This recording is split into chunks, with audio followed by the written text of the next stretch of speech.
It's been a cold case for 15 years now. A family still grieving the death of Jose Merced Rodriguez after he was murdered in his Rupert home back in 2008. The case had us wondering how many cold cases in Idaho specifically involve Latinos or Hispanic victims. As our Brenda Rodriguez found out for us, this information is not available in local and state agencies right now. A local organization says it can be problematic to not track this type of data.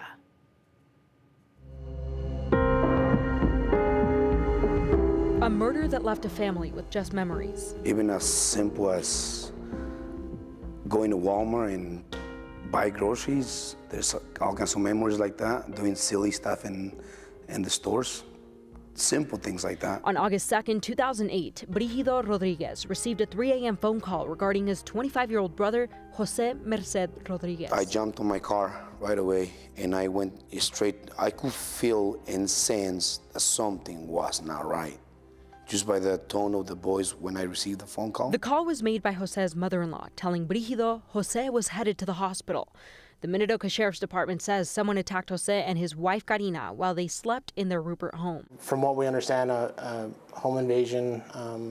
The wife woke up to an individual in their bedroom, and the crime scene was pretty horrific. There was blood all over the house. Case Detective Justin Borden says that they were attacked with a blunt force object, something like a baseball bat or a hammer. Detective Borden says Karina escaped the scene. She was able to escape from the residence out of one of the rooms, run to the neighbors who was about 100 yards away, and call for help at that point. Detective Bourne says that she was questioned during the investigation. After the attack, Brigido says they lost all communication with Karina, but he believes there is still more that she could help with. Karina recovered from minor injuries. Her husband died at the hospital. Before even my family made it over, a doctor walked in probably, 30, 40 minutes after, and he told us there's nothing we can do. He's dead brain. Detective Bourne says the suspect has still not been found and all leads have been exhausted, making this now a cold case. We always ask that the public and anybody else that has information or has details or new information come forward with it and come talk to us at the Sheriff's Office. And we take every lead and every new piece of information very seriously and follow up on it when those come in. 15 years later, Jose's mom is left to mourn and remember her son. Que él era una persona muy buena, que él ayudaba a todo el mundo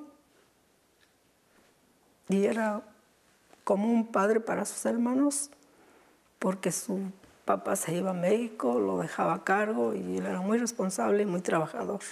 The Minidoka County Sheriff's Office says that this case has remained inactive for a couple years now. But how many cases remain unsolved in the Latino community?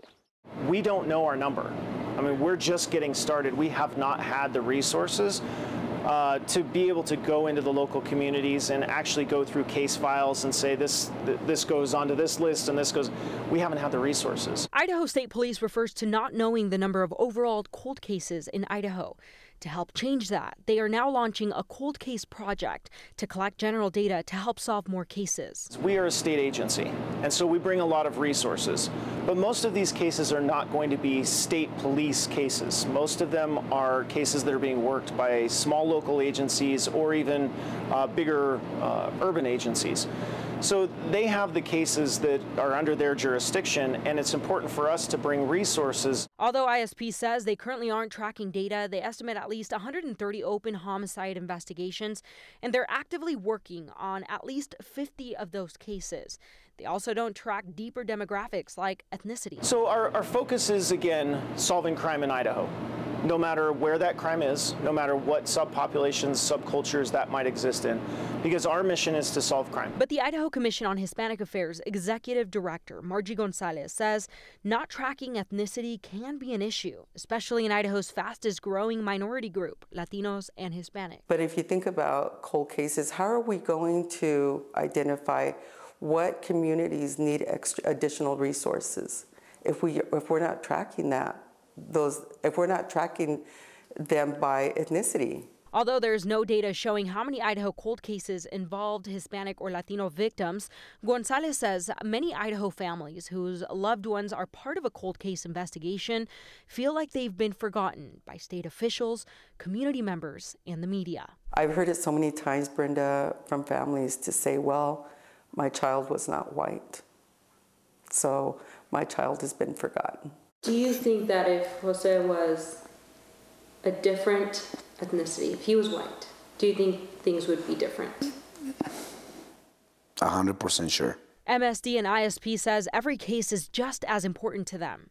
I can tell our Latino community that a victim of a crime is a victim of a crime. We take every crime seriously, we take every victim seriously, and we work through all of our cases with the utmost respect for the families. A study done by Prison Policy, a nonprofit, says crimes against Black and Latinos are less likely to be solved. Gonzalez says part of that could be because of language barriers and lack of trust in law enforcement. Distrust is already there, and it's really hard. A lot of our families might come from a country where there's a lot of corruption, and they fear law enforcement. And it's hard to break that. And I think it goes both ways. The relationship building needs to come from law enforcement and from our community. And we're slowly starting to see some progress. Building community relationships is something MSD and ISP says has been a work in progress. Our team is about community. It is about building trust. Like many families waiting on a cold case to be solved, Brígido and his family say they will never lose hope in finding justice. So from this point on, if we could reactivate this and figure something about it, figure who did it, that will be the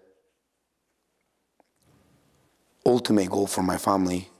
Even though he's never gonna come back, if we know who did it, and we know he's paying for what he did, whoever did this, that will be more than enough for our family. Fue muy triste. Nada más quedan los recuerdos. Quedaron los recuerdos de él.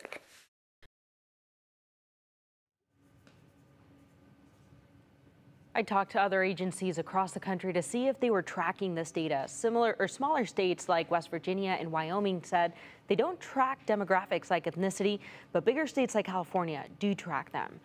And just to mention here, just hours before last night's newscast, we did hear back from Karina, that's Jose's wife. In a phone call, she said that she's been in contact with Minidoka detectives since the murder happened and volunteered to take a polygraph. And she also says that she hopes one day they both get the justice they deserve. They just need answers. Yeah. Every family does. All right. Thank you, Brenda, for bringing all that to light. Interesting story, Brenda. Thank you. More Wake Up Idaho after this.